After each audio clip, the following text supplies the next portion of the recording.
In today's video, I have a very exciting one for you guys. You guys loved those analogs so much yesterday that we talked about that we're going to be doing it again. I don't think we talked enough about the temperatures as of kind of the last 30 days, how those temperatures have looked and how the spring and summer has looked. So we're going to be comparing that to what our analogs say in this video and kind of doing something similar to yesterday since you guys loved it so much. Now, first off, if you guys want to check out my trilogy maps, which are the highest definition, most customizable digital maps on the internet anywhere, you can check that out in the pinned comment and description down below. Also, I wanted to mention that we are going to be doing some fall stuff this month. So our first fall forecast will be coming out, and we are going to do a video on the fall analogs as well. So we're going to be making multiple videos for the fall time coming up later this month. So I just wanted to get you guys excited for that because I know so many people look forward to that. No winter stuff yet, but we will be talking about that probably next month, so we'll start getting into that. Already by this afternoon, we actually have a storm system dipping down into the east, so this is pretty intense. We can see that this is really rolling through, and tomorrow this is going to bring plenty of impacts to the east coast as well. As you can see, most of the energy is up here, and we have a pretty darn intense cold front extending down just like this. So a lot of cooler air moving in with this, and we've talked about how this summer could be extremely cool compared to normal. Thus far, we've seen some crazy things in the east, like 60s in June, a lot of 70s. It seems very hard for these temperatures to break into the 80s along that eastern seaboard. We had a lot of confusion yesterday. I made the video about how this summer could be extremely cold, maybe even the coldest normal summer of all time. Obviously there's been some volcanoes and things that have created like literally like winter-like summers. I don't expect that by any means, obviously, but as far as summers that are just typical, this could be one of the coldest of all time if things kind of go the way we expect them to potentially go, and our summer forecast said so as well. So this has kind of been our long-term thoughts as well. Now, a lot of people were confused. We're not really calling for that necessarily in the West or even the South Central United States. I think it's going to be quite warm, maybe even one of the hotter summers of all time.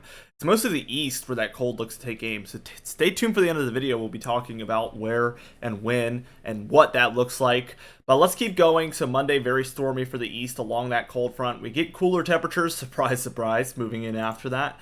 We see this low kind of dips down towards Ohio and Pennsylvania there. That's bringing some thunderstorm activity. And then we see the southeast dealing with this kind of linear area of scattered thunderstorms by the time we're reaching Wednesday morning. That will kind of extend back towards the eastern United States by the time we're reaching Wednesday evening into Thursday. Overall, looking a little bit stormier in the east, and according to our analogs, that is what should be taking place, so no surprise there. We have a couple of areas here by Friday the 16th that are seeing some pretty persistent storms. We see a little bit isolated here through the west there, kind of in a triangular area there, but mostly it's this 1, 2, 3 areas there that we're seeing this. By Saturday, we see a little bit more activity actually in the east here, scattered throughout. This is very summer-like, so again, this is pretty typical stuff. We see the west is starting to see some persistent storminess as well.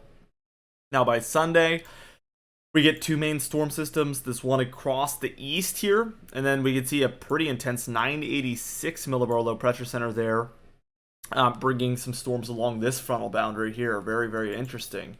As we keep going, we can see that we get basically a little bit of maybe a ridge in the east. So this is a good point to tell you guys that it's not going to be a cooler pattern throughout the summer, right? Like from now onward, completely warm. We will see flips in the warm direction, but once we take a look back at the summer, once it's September, October timeframe, and we're taking a look back at how everything went, it evidently appears like we will be seeing cooler temperatures overall for most of the summer. And on average. So that is what we're taking a look at. And look at this, a little bit of snowfall there in Montana and Idaho, indicating very cool temperatures. Here's the total precipitation, and look, tons of precipitation here in the east. And then the west is a little bit quieter. So this is more like what our analogs have indicated. This is a lot more in par with pretty much what's the opposite of what we've seen so far this spring into the early summer. So definitely a big switch up here. As we take a look at the total snowfall, you can see that we are seeing more snow than originally anticipated, and this looks to continue through late June. So Maybe it will be quite a cool summer out west, who knows? But this is very interesting to see the snow lingering this long. As you take a look at these temperature anomalies, we can see very cool in the east, as we've been seeing again. We see one Arctic blast, then we start to warm up. But something I want to notice is even when we have this insane negative PNA out west, look at this. This is an insane negative PNA, and that's what allows for some of that snow to take place as well. Even when this takes place, we see this ridging through the central United States, but look out east. Something is causing there to still just be cold anomalies here along the eastern seaboard, regardless of what's happening out west, and it's very stubborn because we see these blues and at least whites lingering on through the 26th of June. We stay in this pattern, and look at this. Near normal temperatures for the east, far above here for the central. Something is just persistently not allowing for warm temperatures to hit the east coast, and we still have a pretty decent negative PNA taking place as well. So let's take a look at how the past 30 days have looked.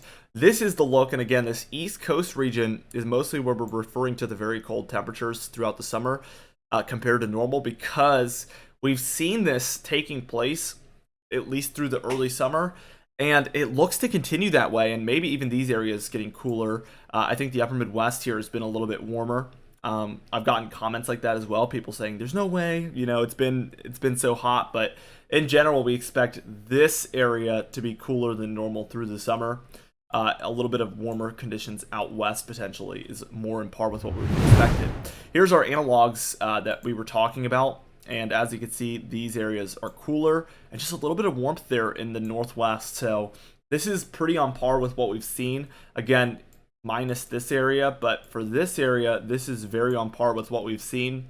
There's still a long time to go. We're only, I don't even know what you would call it. I guess we're a ninth of the way through the summer because we're in the first 10-day period of a 3-month period. So yeah, about a ninth of the way through summer, and we have a long way to go, 8/9 at least. So we still have plenty of time for all of this to come together in par with the analogs.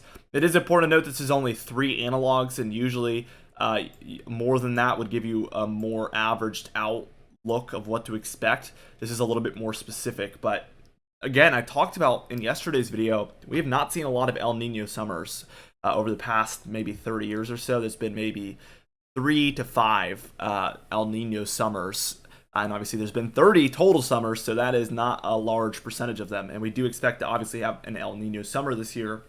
Very, very interesting stuff. Now, yesterday we talked a lot about those precipitation anomalies, how it's been drier in this area. Again, we saw back here, we'll try to find the right one here, where this is going to pick up in this area, and our analogs say that also this area is going to be the area that's above average precipitation. So cooler, much more stormy is what we expect due to these analogs. That is what it says would take place. That is the opposite of what we've seen here, but according to the forecast and the upcoming weather, you can see that is on par with what we expect, and this should bring a shift in the pattern towards this more wet, kind of on par with the analogs. It's striking how similar this looks to those analogs. I hope you guys enjoyed this video. I'm bringing those analogs again after you guys left so many comments saying you enjoyed videos like that. We will use this kind of in a more long range perception as we pay more attention to that. And so I also want to pay attention to what that PDO looks like out in the Pacific. Basically, that's the Pacific sea surface temperatures north of where that El Nino forms. And whether that's negative or positive is probably going to filter out some of these other analogs as well. So we're going to get a lot more specific with this. We're going to be moving towards the fall again with these analogs, and then eventually looking at the winter. Hopefully by July, we'll be talking about that as well. So we have a lot coming up, guys. I hope you guys subscribe. We're going to be uploading every single day like we always do. You can even hit the bell icon for daily notifications so you never miss an upload. Also, be sure to like the video if you did enjoy it, leave a comment down below, and I'll see you guys in the next video.